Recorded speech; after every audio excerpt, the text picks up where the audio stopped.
You're going to like this video for a couple of reasons. Eel Longoria, my tire track eel, is going to get a home makeover, and then you're also going to see a cousin to the tire track eel, the Fire Eel, that gets huge, and you're going to see it at full maturity. I remember when I first saw this thing, I was thinking, I can't believe my eyes. If my eel gets this big, I'll have the biggest and coolest fish on YouTube, and then all the other YouTubers will bow down before me. If you haven't heard of Evan over at Riffwaters, then you're in for a treat. His channel is amazing, and his basement is just so full of tanks, and a lot of them put mine to shame. But we're going to be focusing on one of those today, and it's the one that has Samson, his full-grown Fire Eel, in it. This thing's 3 feet long. It's a monster. And we're going to be focusing on that one 600-gallon tank that has Samson in it. But I'm also going to be showing you updates on my home makeover for Eel Longoria, and we'll be starting with this. Poor Eel Longoria and Chaka the chocolate cichlid have been living in this one-star, 23-gallon prison for way too long. Just look how ugly this tank is. Water's healthy and all, and the fish don't care how shitty it looks, but I'd like it to look better than this. Plus, Eel Longoria could use a bigger cave too. If you remember, Chaka was getting his ass beat in San Quentin by no one in particular that I could see, so I brought him over here for a little vacation. And I guess he likes it here because he's really flourished. But the lovely Eel Longoria and Chaka deserve better. So I'm going to start this project by cleaning everything out. The dynamic duo will be transplanted to this one-star bucket while I do the makeover. And don't worry, the huge Fire Eel is coming right up, but first let's just drain this thing and get everything out so we can start completely fresh. This time, I think I'll wait it out. Staring up at the ceiling like a restless child. But after rain comes shine, and you sure know how to make me smile. Thank God for the moon and how she lights up the sky tonight, making everything alright. You may think that you've lost me already. Can't tell that you tell me, but I'm still your girl. And now, the moment you've been waiting for, Evan from Riffwaters and his giant Fire Eel, Samson.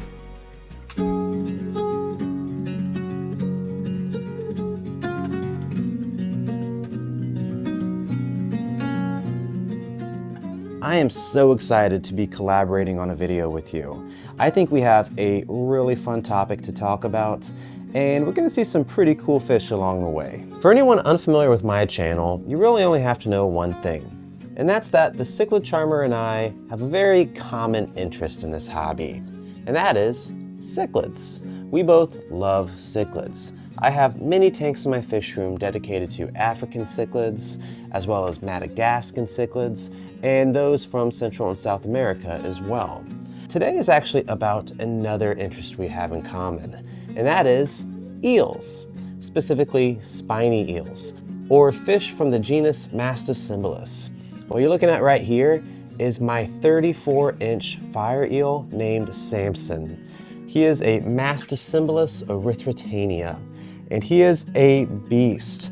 And we have these fish in a 650-gallon aquarium that is over 9 feet long.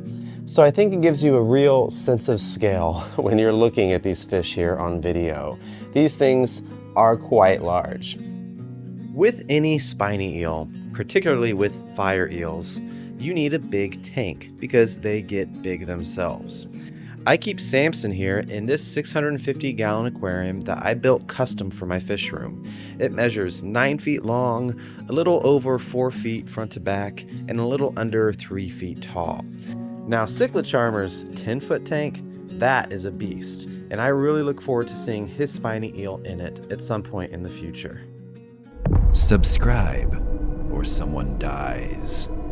Ding ding. More from Evan in just a sec, but for now, back to my tiny eel and my tiny tank. It'll be a while before she makes the move to the 10-footer because she's just so small. But eventually she'll get up to be around the same size as Samson, if you can believe that. Eel Longoria and Chaka are still doing great in their little bucket. I'm going to start by adding this egg crate to the bottom so the rocks don't crack the bottom glass. If she moves the sand around, the rocks won't shift because they'll be sitting right on this plastic crate. I bought it at Lowe's, and I'm pretty sure you can get them at Home Depot too. Alright, I'm going to build the caves and then add the sand so no sand gets between the rocks and the egg crate. Come on and pack a bag and buckle down. Keep it hushed now, come on the ground. Everybody's looking for you now.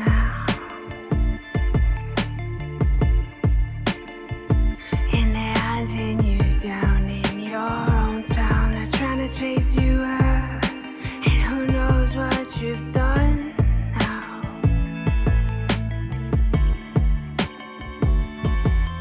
Yeah, you look a little thin, I bet you run quick.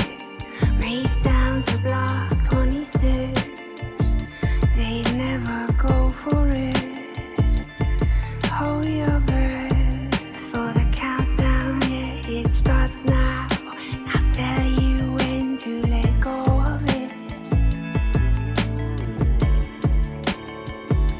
Let go. And that should do. She likes to have different holes to peek through, waiting for her daily chunks of shrimp or tasty night crawlers, so I made 3 actual big caves and then some side entrances as well. Just in case you don't already know, this is where Eel Longoria is going to live once she's big enough to hold her own. It's San Quentin, my 10-foot American cichlid prison. Behold its beauty and crazy psycho inmates. How could you walk away from me after all of what we said we'd be? Broken beyond repair. I'm the bird around your neck. You go act like you don't know my name. How dare you cast your spell on me? You've been careful not to set me free. I would never turn you down or try and shut you out. Take me back to when I once was your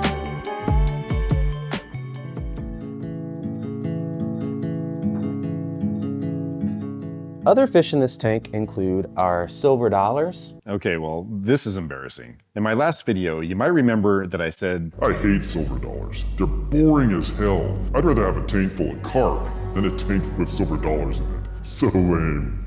but I forgot that Evan has some. So let's just forget that I ever said that, all right? As far as he knows, everybody here just loves silver dollars. So let's get back to Evan and his lovely silver dollars. We have a school of 8 adults, and these things are pretty darn big. I don't think many people realize how big silver dollars can truly get. And that depends on the species, of course, because there are several. But the biggest male in here, I mean, that fish right there, back there, that's easily 7, maybe 8-inch fish. But those are big silver dollars. We also have in here some very cool, where are they? These are called starry night cichlids. I have 6 of these fish in this tank, 3 males and 3 females. And they have a beautiful velvety black body with these white and light blue spots. So you can pretty easily tell where they get their name from. These fish are from Madagascar. Madagascan fish are entirely underrepresented in the hobby, in my opinion. There are many cool species. They're very hard to come by, but if you ever find them, I highly recommend keeping them. We also have in here a cichlid from India. These are called green chromides. Now they get pretty large, about a foot the males will get to be. That fish right there is maybe about 9 inches now. So they're close to full grown, still have a little ways to go. And something that's worth noting is those are decently aggressive fish, but also the starry nights are jerks. These are aggressive fish. So it's worth noting that I'm keeping Samson with fairly aggressive cichlids. These cichlids, I would say they're very comparable to your large Central or South American cichlids. Now, to be fair, they joined Samson in this tank after he was already pretty much full grown. so he didn't grow up with them. But in his current size, all the other fish ignore Samson, and Samson ignores them. It's almost like they don't even see each other. The thing about cichlids is it can be difficult to know when there will be a problem with compatibility. I have never seen an issue with Samson and the fish I keep him with, but he was pretty decent size when they joined each other. And I know Cichlid Charmer has a very large tank as well, a 10-foot long aquarium, which actually puts mine to shame. I'm jealous, man. So there's gonna be plenty of room in that aquarium for fish to avoid each other or go hide out for a bit if they're feeling a little overwhelmed. But even if things aren't 100% copacetic, I know David is prepared and he has the setups required to act in an emergency and relocate Eel Longoria if she needs it. Evan will be right back, and the project here is almost done. My pump and hose are too big and powerful for this little tank, so I'll just be using the old bucket method. Don't judge me. My smaller tanks like this are only temporary tanks, and it only takes a bucket or two of fresh water to do a water change.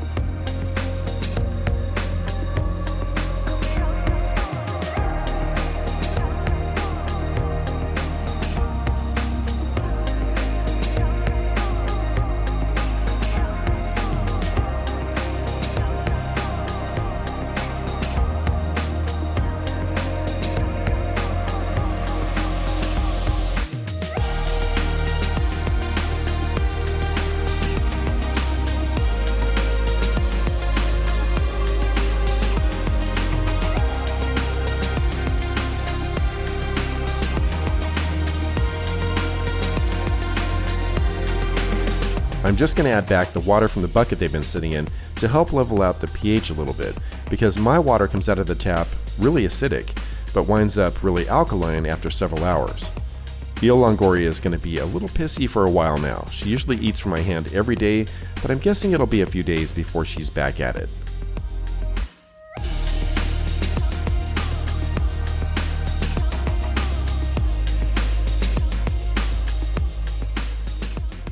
Okay, before Evan tells you what these huge eels eat, you gotta see all the tanks in his basement. It's gonna blow your mind. Makes me jealous.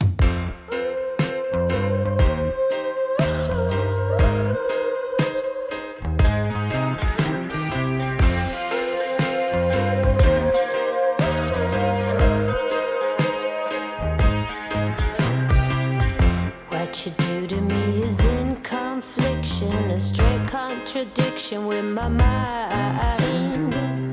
Guilty pleasure has a bitter taste. In the end, my friend, are you sure you wanna fight? Ooh, has got that time, not me. Ooh, he is interested in patience.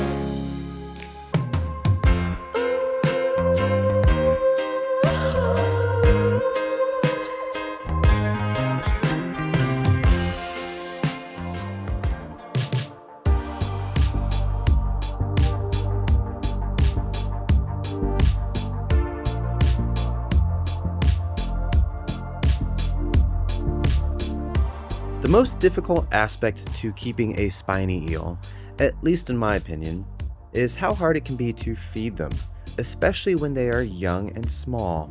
Spiny eels, or at least my fire eel Samson, was very difficult to feed when I first acquired him.